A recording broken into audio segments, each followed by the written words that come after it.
சாதாரண நிலையில் இரவு நேரங்களில் மழைக்காலங்களில் வாகனத்தை பின்தொடரும் தூரம். பாதுகாப்பான பயணத்திற்கு 3 அல்லது 4 வினாடி நேர இடைவெளி.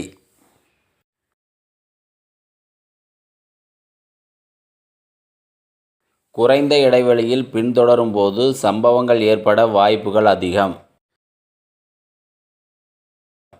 ஆனால் 3 வினாடி நேர இடைவெளி விட்டு பின்தொடரும் போது பாதுகாப்பான பயணம் நிச்சயம்.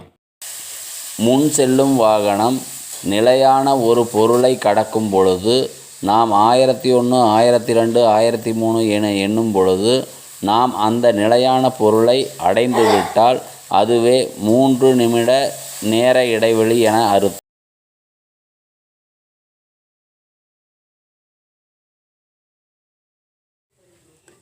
இதுவே மழைக்காலம் அல்லது இரவு காலம் எனில் 4 வினாடி நேர இடைவெளி தேவை.